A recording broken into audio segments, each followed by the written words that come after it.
Well, in terms of thinking of an object as a 3D object, sometimes when I'm sitting drawing quickly in a figure drawing class, like all of these drawings right here, these are 5-minute drawings. I mean, I've been sitting here drawing this slowly while I'm talking to you, and we've still been talking for like a half hour, and I've barely gotten what I drew in here in 5 minutes. So even though I have criticisms that I'm trying to correct in this drawing, sometimes when you're drawing fast, your mind does flatten things out. It does look at it, even though you're trying to think volumetrically, you're trying to think of the head in 3D. Sometimes you simply look at a space and say, oh, this space is short, and then you just draw it as a short space.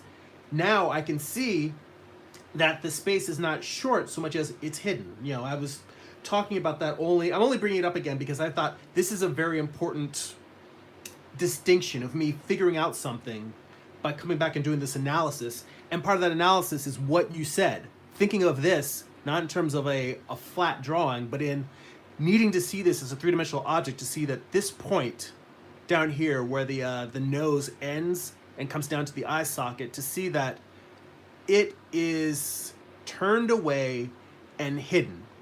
So I'm turning this slowly for dramatic sake. And also now, hang on, let me see what happens if I turn off one of these lights, because I feel like it's blown out too much. Ooh, that's too dark. Let's see here.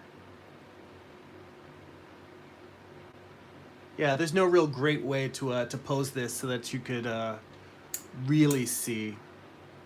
Put the light back on. But yeah, basically what happened is that point that I have right there is getting hidden. Let me move this away from the light a little bit, because maybe then you can see it better. But yeah, so that corner is hidden, and that's what I'm trying to capture the volumes of.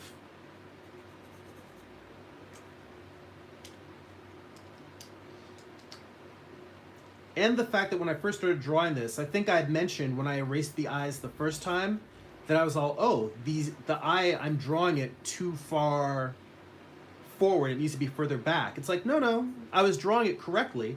It's just that eye is recessed because it's turning away. So this eye is about as forward as it should be. And in fact, that's something a detail I might need to work in here, is that you've got your cheekbone, and then you've got your eye, and this corner that's hidden, the eyeball is actually cutting through that. Or it's covering it, I should say. So a lot of this, in terms of this particular pose, a lot of this is overlapping shapes. Let me see if I can round this out a little bit more. So overlapping shapes, that's what's happening here. You've got your cheekbone in front, you've got your eyeball, you've got the inside of the eye socket, then you've got the side of the nose. So all of these forms are all sitting one on top of the other in very close proximity. And I am wondering, let's bring the camera down for a little bit so you guys can get a closer look at this as I'm drawing.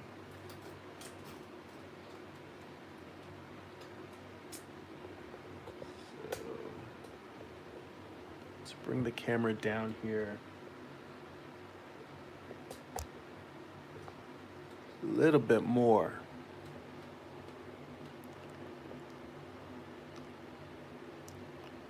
Yeah. So what I was saying was, here you can see the zygomatic arch, the outside of the eye socket here. And even that, I mean, it's not necessarily on top of the cheekbone, but it attaches to the cheekbone.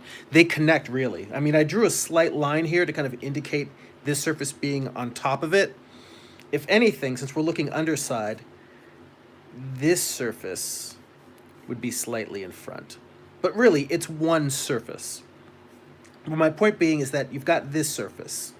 Then you have the eye socket, it's the eyeball itself. On top of that, you've got the inside of the eye socket, kind of the underside there. You've got that space that I was talking about, bring this guy here. this space where the bridge of the nose comes down and connects to the actual skull, to the eye socket. You've got this space, which if I were to make a line of that, like I was saying before, it's covered by this. When I first drew it, I drew it short because I just drew it as a flattened object. But what's really happening is this connects down here. It's covered by the cheekbone, the actual connection between us. The true length of that surface is being hidden by the cheekbone. And that's something that that's the thing that made the drawing a poor drawing in the very first place. That was probably the thing. Between that and the underside of the cheekbone, those were the two things that were screwing me up more than anything.